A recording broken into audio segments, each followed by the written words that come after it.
ഹരേ കൃഷ്ണ. സർവം ശ്രീ രാധാകൃഷ്ണാർപ്പണമസ്തു. അധ്യായം 2 ഗീതാവിഷയ സംഗ്രഹം. ശ്ലോകം 21. വേദാവിനാശിനം നിത്യം യേനമജമവ്യയം കഥം സ പുരുഷ പാർത്ഥ ഖം ഖാദയതി ഹന്തികം. വിവർത്തനം.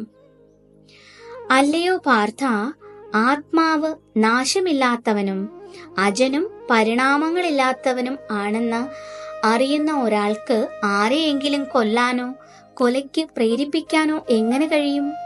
ഭാവാർത്ഥം. എല്ലാറ്റിനുമുണ്ട് അതിൻ്റെതായ പ്രയോജനം. ശരിയായ പ്രയോജനമുണ്ടാകത്തക്ക വിധം വേണ്ടത് വേണ്ട സന്ദർഭത്തിൽ ഉപയോഗിക്കുവാൻ പൂർണ്ണ ജ്ഞാനമുള്ള ഒരാൾക്കറിയാം. ഹിംസ കൊണ്ട് പ്രയോജനമുണ്ട്, അതെവിടെ പ്രയോഗിക്കണമെന്നും എങ്ങനെയെന്നും ഈ ജ്ഞാനമുള്ളവരാണ് നിശ്ചയിക്കേണ്ടത്. സമാധാനപ്രിയനായ ജഡ്ജി ഒരു ഘാതകന് മരണശിക്ഷ വിധിച്ചാൽ അതിന് അദ്ദേഹത്തെ കുറ്റപ്പെടുത്താൻ വയ്യ. നീതിശാസ്ത്രത്തിനനുസൃതമായാണ് അദ്ദേഹം മറ്റൊരാളെ ഹിംസിക്കുവാൻ ആജ്ഞാപിക്കുന്നത്. ഒരു ഘാതകൻ അയാൾ ചെയ്ത കൊടും പാപത്തിന്റെ ഫലം അടുത്ത ജന്മം അനുഭവിക്കാൻ ഇടവരാതിരിക്കാൻ മരണശിക്ഷയ്ക്ക് വിധിക്കണം. മനുഷ്യ സമൂഹത്തിന്റെ നിയമഗ്രന്ഥമായ മനുസംഹിത ഇതിനെ പിന്താങ്ങുന്നുണ്ട്. അതുകൊണ്ട് കൊലയാളിയെ തൂക്കിക്കൊല്ലുക എന്നുള്ളത് ഗുണകരമത്രേ. കൃഷ്ണൻ യുദ്ധത്തിന് ആജ്ഞാപിക്കുമ്പോൾ ആ ഹിംസ പരമോന്നത നീതിക്ക് അനുസൃതമാണെന്ന് തീർച്ചയാക്കാം. മനുഷ്യനെ അഥവാ ആത്മാവിനെ ഒരു പ്രകാരവും കൊല്ലാൻ സാധ്യമല്ലെന്നിരിക്കെ കൃഷ്ണനു വേണ്ടി നടത്തുന്ന യുദ്ധത്തിൽ വന്നു ചേരാവുന്ന ഹിംസയെ അല്ലെന്ന പൂർണ്ണബോധത്തോടെ അർജുനൻ ഭഗവാന്റെ ഉപദേശങ്ങൾ അനുസരിക്കണം. നീതി നിർവഹണത്തിനായുള്ള ഹിംസ അനുവദനീയമാണ്. ശസ്ത്രക്രിയയുടെ ഉദ്ദേശം രോഗിയെ കൊല്ലുകയല്ല, മറിച്ച് രോഗം മാറ്റുകയാണല്ലോ. കൃഷ്ണന്റെ നിർദ്ദേശമനുസരിച്ച് അർജുനൻ പരിപൂർണ ജ്ഞാനത്തോടെ ചെയ്യുന്ന ഈ യുദ്ധത്തിന് പാപഫലങ്ങൾ ഉണ്ടാവാൻ സാധ്യതയില്ല. ശ്ലോകം 22. വാസാംസി ജീർണാനി യഥാ വിഹായ നവാനി ഗൃഹ്ണാതി നരോപരാണി തഥാ ശരീരാണി വിഹായ ജീർണ അന്യാനി സംയാതി നവാനി ദേഹി. വിവർത്തനം. പഴകിയ ഉടുപ്പുകൾ മാറ്റി പുതിയവ എടുത്തണിയുന്നത് പോലെ ജീർണിച്ച് ഉപയോഗിക്കാൻ കൊള്ളാത്തതായ ഭൗതിക ശരീരങ്ങൾ ഉപേക്ഷിച്ച് ദേഹി പുതുദേഹങ്ങൾ സ്വീകരിക്കുന്നു. ഭാവാർത്ഥം. അണുമാത്രനായ ജീവാത്മാവ് ഒരു ദേഹം വിട്ട് മറ്റൊന്നിൽ പ്രവേശിക്കുന്നു എന്നത് പരക്കെ അംഗീകൃതമായൊരു വസ്തുതയാണ്.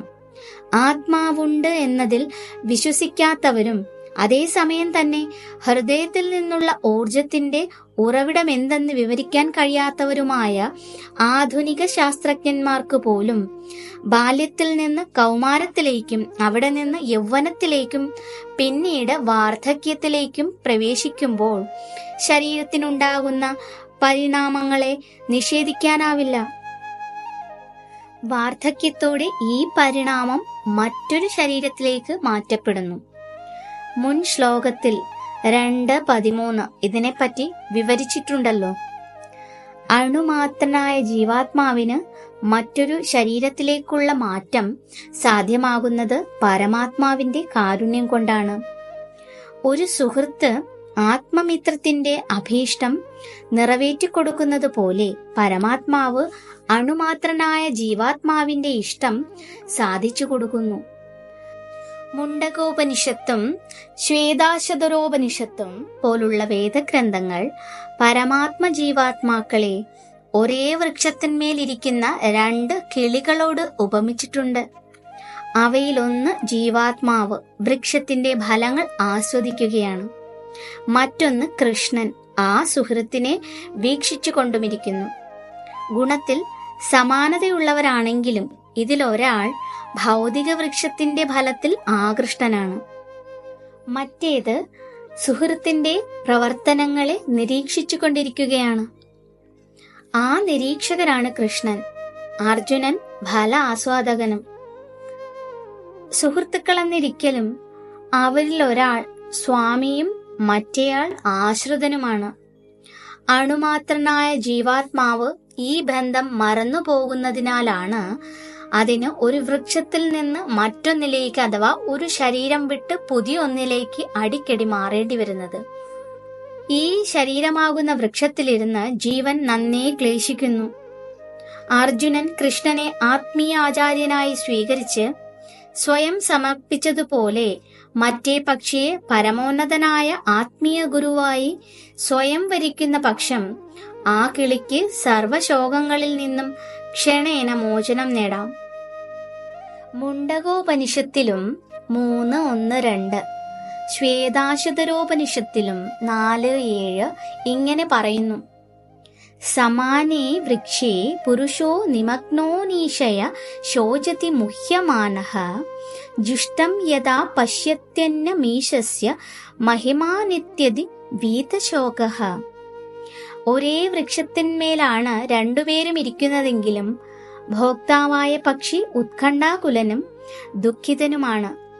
എങ്കിലും പരമപ്രഭുവായ സുഹൃത്തിനു നേരെ ദൃഷ്ടി തിരിക്കാനും അദ്ദേഹത്തിന്റെ മഹിമകൾ അറിയാനും ഇടവന്നാലുടനെ ക്ലേശിക്കുന്ന പക്ഷി എല്ലാ വ്യാകുലതയിൽ നിന്നും മുക്തനാകും. അർജുനൻ തന്റെ സനാതന സുഹൃത്തായ കൃഷ്ണനു നേരെ മുഖം തിരിച്ച് അദ്ദേഹത്തിന്റെ ഗീതോപദേശം ഗ്രഹിച്ചുകൊണ്ടിരിക്കുകയാണ്. ഭഗവാനിൽ നിന്ന് ശ്രവിക്കുന്നതോടെ അദ്ദേഹത്തിന് കൃഷ്ണന്റെ മഹത്വങ്ങൾ മനസ്സിലാക്കാനും അങ്ങനെ ശോകവിലാപാദികളിൽ നിന്നും വിമുക്തനാവാനും കഴിയും. വൃദ്ധനായ മുത്തച്ഛന്റെയോ ഗുരുവിന്റെയോ ദേഹപരിണാമത്തെപ്പറ്റി ദുഃഖിക്കരുതെന്ന് ഭഗവാൻ അർജുനനെ ഉപദേശിക്കുന്നു. മറിച്ച് നീതിയുക്തമായ സമരത്തിൽ അവരുടെ ശാരീരിക ഹിംസ ചെയ്ത് വിവിധ കർമ്മങ്ങളുടെ ഫലങ്ങളിൽ നിന്ന് അവരെ മോചിപ്പിക്കുന്നതിൽ സന്തോഷിക്കുകയാണ് വേണ്ടത്. ധർമ്മയുദ്ധത്തിലോ യജ്ഞവേദിയിലോ സ്വജീവൻ അർപ്പിക്കുന്നവൻ ശാരീരിക കർമ്മങ്ങളുടെ ദുഷിച്ച ഫലങ്ങൾ ശുദ്ധീകരിക്കപ്പെട്ട് സമുന്നതമായൊരു നിലയിലേക്ക് ഉയർത്തപ്പെടും. അതുകൊണ്ട് അർജുനന്റെ വിലാപത്തിന് യാതൊരു പ്രസക്തിയുമില്ല. ഹരേ കൃഷ്ണ. സർവം ശ്രീ രാധാകൃഷ്ണാർപ്പണമസ്തു.